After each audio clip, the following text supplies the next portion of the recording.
Hi. അപ്പോൾ നമ്മൾ discuss ചെയ്തുകൊണ്ടിരിക്കുന്നത് MSW032 social work and criminal justice എന്ന സബ്ജക്റ്റാണ്. അതിൻ്റെ പ്രീവിയസ് ക്വസ്റ്റ്യൻസ് ആണ്. ഓക്കെ, അടുത്ത ക്വസ്റ്റ്യൻ, തിയറീസ് ഓഫ് പണിഷ്മെൻറ്റ്. ഇത് ഇങ്ങനെ തന്നെ ഹെഡിങ്ങോടുകൂടി നമ്മുടെ ടെക്സ്റ്റിലുണ്ട്. പ്രധാനമായിട്ടും 5 തിയറീസ് ആണ് പണിഷ്മെൻറ്റിനെ കുറിച്ച് പറഞ്ഞിരിക്കുന്നത്. ആദ്യം നമ്മളൊരു ഇൻട്രൊഡക്ഷൻ എന്ന രീതിയിൽ എഴുതുക. പണിഷ്മെൻറ്റ് ഇന്ത്യയിൽ മെയിനായിട്ടും നമ്മുടെ ബോഡി അറസ്റ്റാണ് വരുന്നത്. അതായത് നമ്മുടെ ഫ്രീഡം തടഞ്ഞുകൊണ്ടുള്ള പണിഷ്മെൻറ്റ്, അതാണ് ഇംപ്രിസൺമെൻറ്റ് അങ്ങനെയുള്ളത്. 2 എക്കണോമിക് ആയിട്ടുള്ള ഒരു പണിഷ്മെൻ്റ് ആണ് ഫൈൻ അടയ്ക്കുക എന്നൊക്കെ പറയും. നമ്മൾ കേട്ടിട്ടുണ്ടായിരിക്കുമല്ലോ, ഫൈൻ അടയ്ക്കാൻ വേണ്ടിയിട്ട്. പിന്നെ മൂന്നാമത്തതാണ് ഡെത്ത് എന്ന് പറയുമ്പോൾ ഹാം ടു ലൈഫ്. അങ്ങനെ 3 രീതിയിലാണ് വരുന്നത്. നമ്മുടെ ഇൻഡിപെൻഡൻസ് തടഞ്ഞുകൊണ്ടും എക്കണോമിക്കലി നമ്മൾ കൊടുക്കേണ്ടതും പിന്നീട് ഹാം ടു ലൈഫും ആണ് വരുന്നത് പ്രധാനമായിട്ടും. ഈ പണിഷ്മെൻറ്റിൻ്റെ എല്ലാം തന്നെ ഉദ്ദേശം എന്ന് പറയുന്നത് പ്രധാനമായിട്ടും 2 രീതിയിലാണ് ക്ലാസിഫൈ ചെയ്തിട്ടുള്ളത്. ഒന്ന്, പണിഷ്മെൻറ്റ് ലഭിച്ച വ്യക്തിക്ക് മാറ്റം ഉണ്ടാവുക. ഇപ്പം ഡെത്തിൻ്റെ കേസിൽ എന്താണ് മാറ്റം ആ വ്യക്തിക്ക് വരാൻ? ഒന്നുമില്ല. അപ്പോൾ ആ വ്യക്തിയുടെ കേസിൽ അത് ആപ്ലിക്കബിൾ അല്ല. അതേസമയം ഒരു ഫൈൻ അടയ്ക്കുമ്പോൾ നമ്മൾ ഹെൽമെറ്റ് വെക്കുന്നത് കൂടുതലും എന്താണ്, പോലീസ് പിടിക്കുമോ, ഫൈൻ അടയ്ക്കേണ്ടി വരുമോ എന്ന് പേടിച്ചിട്ടാണ്. അപ്പം നമ്മളൊരു ക്രൈമിൽ നിന്നും പിന്തിരിയുന്നത് അതിനോടുള്ള പേടി കൊണ്ടാണെങ്കിൽ അതാണ് ഫസ്റ്റ് ടൈപ്പ് പണിഷ്മെൻറ്റ്. ഫൈൻ അതിലാണ് വരുന്നത്, ഇംപ്രിസൺമെൻ്റ് ഒക്കെ അതിലാണ് വരുന്നത്. അപ്പോൾ ഒരാൾക്ക് പിന്നെ ഡെത്തും വരും. എങ്ങനെയാണ്? ഒരു വ്യക്തിയെ ഡെത്തിലേക്ക് നയിച്ചു ഒരു ഇന്ന ക്രൈം ചെയ്തിട്ട്, അതുകൊണ്ട് ഞാൻ ആ ക്രൈം ചെയ്ത് എന്നെ തൂക്കി കൊല്ലും, ആ ഒരു പേടി കാണും. മനസ്സിലായോ? അപ്പോൾ അത് എങ്ങനെയാണ് ഫസ്റ്റ് ടൈപ്പ് എന്ന് പറയുന്നത്? ഒരാൾക്കൊരു പണിഷ്മെൻറ്റ് കിട്ടുന്നത് വഴി ആ കുറ്റം ചെയ്യാനിരിക്കുന്ന ബാക്കിയുള്ള ആളുകൾ അതിൽ നിന്നും പിന്തിരിയുന്നു, അവരൊക്കെ ഭയപ്പെട്ട് പിന്മാറുന്നു. അതാണ് ഫസ്റ്റ് ഉദ്ദേശം പണിഷ്മെൻറ്റിൻ്റെ. ഇനി രണ്ടാമത്തെ ഒരു ഒബ്ജക്റ്റീവ് എന്ന് പറയുന്നത് എന്താണ്? ആ പണിഷ്മെൻറ്റ് കിട്ടിയ ആൾ ആ പണിഷ്മെൻറ്റിലൂടെ കടന്നു പോകുമ്പോൾ ഫേസ് ചെയ്യുന്ന ബുദ്ധിമുട്ടുകൾ വഴി അയാൾ നേരത്തെ ജീവിച്ചുകൊണ്ടിരുന്നതിൻ്റെ ആ ഗുണഗണങ്ങൾ മനസ്സിലാക്കിക്കൊണ്ട് ഇതൊന്നും ചെയ്യേണ്ടിയിരുന്നില്ല, ഇനി ഞാൻ ഈ പണിഷ്മെൻ്റൊക്കെ കഴിഞ്ഞു പോകുമ്പോൾ ഞാനിതൊന്നും ചെയ്യത്തില്ല, ഇങ്ങനത്തുള്ള ക്രൈമിലൊന്നും ഏർപ്പെടത്തില്ല എന്ന് പറഞ്ഞാൽ അയാൾ സ്വയമേ മാറുന്നു. അപ്പോൾ പണിഷ്മെൻറ്റ് കിട്ടിയ കുറ്റക്കാരൻ സ്വയം മാറ്റം വരുന്നു. ഈ 2 രീതിയാണ് നമുക്ക് പണിഷ്മെൻറ്റിൻ്റെ ഒബ്ജക്റ്റീവായിട്ട് പറയുന്നത്. ഒന്ന്, പണിഷ്മെൻറ്റ് കിട്ടിയ ആൾ സ്വയം മാറുന്നതും. 2, പണിഷ്മെൻറ്റ് കൊടുക്കുന്നത് കണ്ടുകൊണ്ട് അതേ ക്രൈം ചെയ്യാനിരുന്ന ബാക്കിയുള്ളവർ പിന്മാറുന്നതും. ഓക്കെ, ഇനി പ്രധാനമായിട്ടും 5 തിയറീസ് ആണ് ഉള്ളത്. ഒന്നാമത്തെ തിയറിയാണ് ഡിറ്ററൻറ്റ് തിയറി. ഇവിടെ ഡിറ്ററൻറ്റ് തിയറിയിൽ പറയുന്നത് ഈവിൾ ഡിയോർ എന്നാണ് പറയുന്നത്. അതായത് ഒരു റോങ് മൈൻഡഡ് ആയിട്ടുള്ള ആൾ ഒരു സൊസൈറ്റിയിൽ അതിൻ്റെ ഇൻസ്റ്റിറ്റ്യൂഷണലൈസ്ഡ് മീൻസിൽ നിന്നും വേറെ രീതിയിൽ മാറി നിൽക്കുന്ന ഒരാളെയാണ് ഈവിൾ ഡിയോർ എന്ന് പറയുന്നത്. അയാൾക്കാണ് ഇവിടെ സംഭവിക്കുന്നത്. എന്താണ്? Make evil doer an example and warn all other like minded people. അപ്പം ഈവിൾ ഡിയർ ആയിട്ടുള്ളവരെ ആ ഒരു എക്സാമ്പിൾ നമ്മൾ നോക്കിക്കൊണ്ട് വോൺ ചെയ്യും. ബാക്കിയുള്ളവർക്ക് എന്ത് ചെയ്യും? ഒരു വാർണിംഗ് കിട്ടും. ലൈക്ക് മൈൻഡഡ് ആയിട്ടുള്ള ആളുകൾ പിന്തിരിയും. Offences are result of a conflict between the interest of the wrongdoer and those of society. Offences എന്താണെന്നാണ് പറയുന്നത്? ഈ റോങ് ഡിയോർ ആയിട്ടുള്ള മൈൻഡിലുള്ള ആൾക്കാർ ഒരു കുറ്റം ചെയ്യാൻ തുടങ്ങുന്നത് അവർക്കൊരു കോൺഫ്ലിക്റ്റ് ഉണ്ടാവും, അവരുടെ സൊസൈറ്റിയിലെ മീൻസുമായിട്ടൊരു കോൺഫ്ലിക്റ്റ് വരും. അതാണ് ഒരു ക്രൈമായിട്ട് പറയുന്നത്. In severe mental stress crimes punishing the wrongdoer to deter him is meaningless. എന്നാൽ ഭയങ്കര മെൻ്റൽ പ്രഷർ കൊണ്ട് ഒരു ക്രൈം ചെയ്യുക, അപ്പോഴത്തെ ആവേശത്തിൽ, അതായത് നേരത്തെ ഇൻറ്റൻഷൻ ഒന്നും ഇല്ലാതെ ചെയ്യുകയാണ്, മെൻ്റൽ സ്ട്രെസ് കൊണ്ടോ അല്ലെങ്കിൽ എന്തെങ്കിലും ആൽക്കഹോളിക്സും ഡ്രഗ്സ് അങ്ങനെയുള്ള അഡിക്റ്റ് ആയതുകൊണ്ടോ എന്തെങ്കിലുമൊക്കെ അന്നേരം സ്വബോധമില്ലാതെ ഒരു കുറ്റം ചെയ്യുന്ന ഒരാളെ ഡിറ്ററൻറ്റ് ചെയ്തത് കൊണ്ട് അയാൾക്ക് മാറ്റമൊന്നും അതിനുള്ള അർത്ഥം ഇല്ലാതായിപ്പോൾ, ഡിറ്ററൻറ്റ് ചെയ്യുന്നതിനുള്ള അർത്ഥം ഇല്ലാതായിപ്പോൾ. ഇങ്ങനെയുള്ള കേസിൽ ആ ക്രൈമിനെ മോട്ടീവിൽ നിന്ന് മാറ്റിയിട്ടുണ്ട്, സെപ്പറേറ്റ് ചെയ്യും. മോട്ടീവ് വേറെ ആയിട്ടാണ് കാണുന്നത്, ക്രൈം വേറെ മോട്ടീവ് വേറെ ആണ്. കാരണം എന്താണ്? അങ്ങനെ എന്തൊരു ഉദ്ദേശവും ഒരു ക്രൈം വഴി നടത്താൻ പറ്റത്തില്ല. ഒരു മോട്ടീവും, ഒരു അയാളോടുള്ള ദേഷ്യവും പകവീട്ടലാണ് മോട്ടീവ് എന്നിരിക്കട്ടെ, അങ്ങനെ ഒരു പകയും ഒരു കുറ്റം ചെയ്യുന്നതുകൊണ്ട് വീടത്തില്ല എന്നുള്ള കോൺസെപ്റ്റാണ് ഡിറ്ററൻറ്റ് തിയറിക്കകത്ത് വരുന്നത്. ഓക്കെ, അടുത്തതാണ് പ്രിവെൻറ്റീവ് തിയറി. പ്രിവെൻറ്റീവ് തിയറി എങ്ങനെയാണ്? ഒരു കുറ്റം ഏർപ്പെടുന്നു, അയാൾക്കൊരു പണിഷ്മെൻറ്റ് കിട്ടുന്നു, അതുവഴി ബാക്കിയുള്ളവർ അതിൽ നിന്നും പിന്തിരിയുന്നു. അതാണ് പ്രിവെൻറ്റീവ് തിയറി.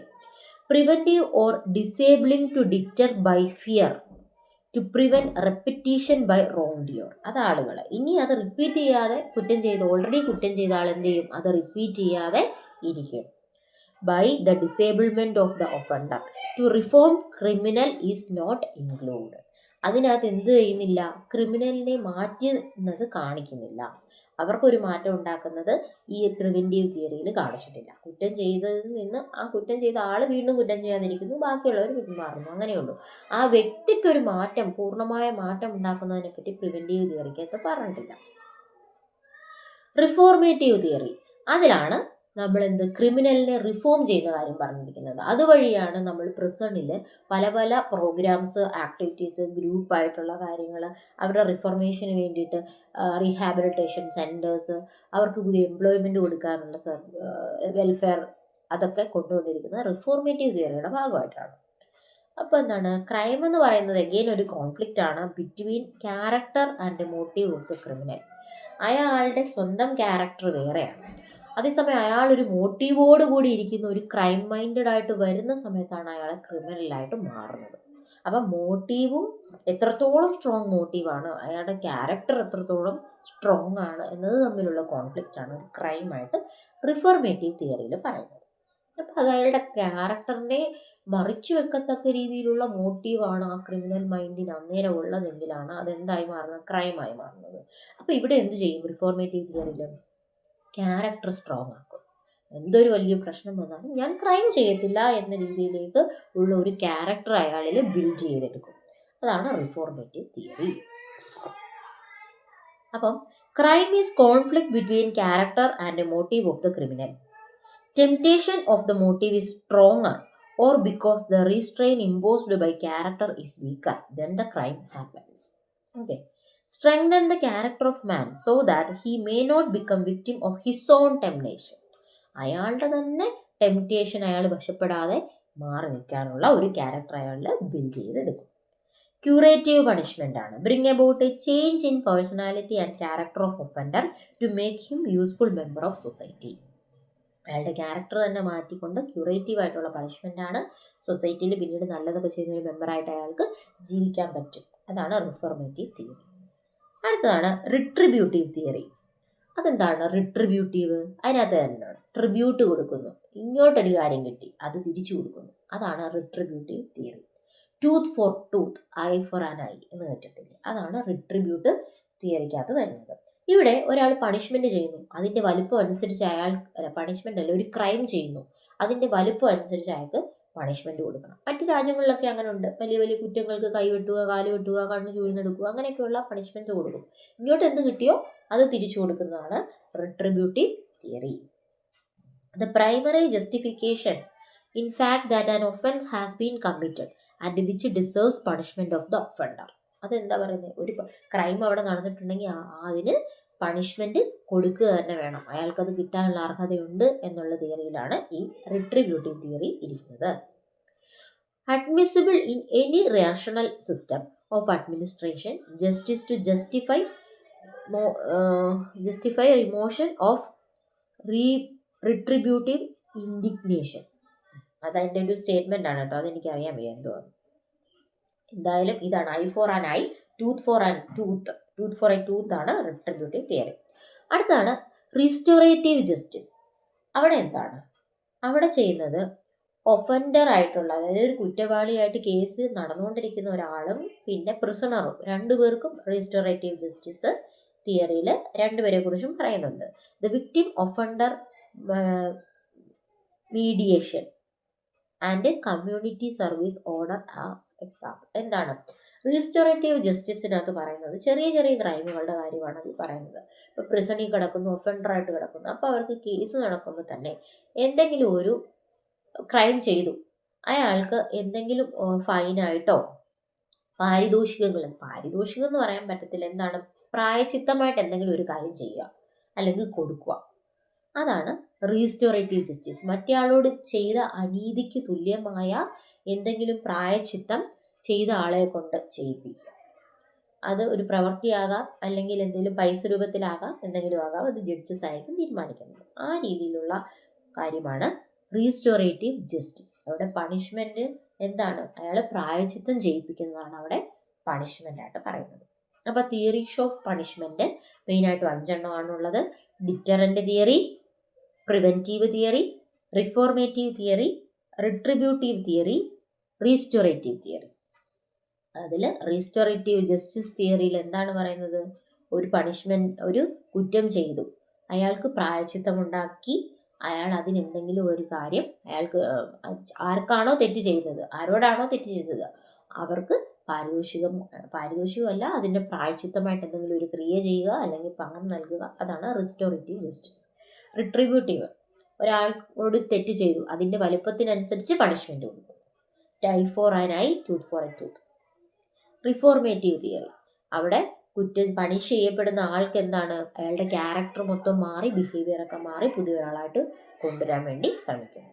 പ്രിവെന്റീവ് തിയറി എന്താണ്? ഒരാൾക്ക് പണിഷ്മെന്റ് കിട്ടി, ആ പണിഷ്മെന്റ് ഒരു തവണ കിട്ടിയോണ്ട് രണ്ടാമത് കിട്ടണ്ടെന്ന് കരുതി അയാൾ പണിഷ്മെന്റ് ചെയ്യുന്നില്ല. അയാൾക്ക് കിട്ടിയത് കൊണ്ട് കണ്ടിട്ട് ബാക്കിയുള്ളവർ പണിഷ്മെന്റ് ചെയ്യുന്നില്ല, പണിഷ്മെന്റിലേക്ക് വരുന്നില്ല, അയാളെ കുറ്റം ചെയ്യാതെ മാറി നിൽക്കുന്നു. അതാണ് പ്രിവെന്റീവ് തിയറി.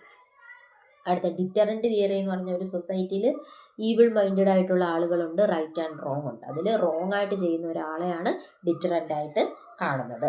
അതുവഴി എന്ത് ചെയ്യുന്നു? ബാക്കിയുള്ള അതേപോലെയുള്ള കുറ്റം ചെയ്യാനിരുന്നവർ പിന്മാറുന്നു. പിന്നെ മെന്റൽ സ്ട്രെസ് വഴി ഒരാൾ ഒരു കുറ്റം ചെയ്തിട്ട് അയാളെ ഡിറ്ററന്റ് ആയിട്ട് കാണുന്നതിൻ്റെ അർത്ഥമൊന്നുമില്ല. ഇത്രയാണ് മെയിനായിട്ട് പറയാനുള്ളത്. അപ്പോൾ വീഡിയോ ഇഷ്ടപ്പെട്ടെങ്കിൽ എല്ലാവരും ലൈക്ക് ചെയ്യുക, കമൻറ്റ് ചെയ്യുക, ഷെയർ ചെയ്യുക. ഈ ഒരു ക്വസ്റ്റ്യൻ വന്നു കഴിഞ്ഞാൽ എല്ലാവരും നന്നായിട്ട് എക്സാമിന് എഴുതുക. Thank U.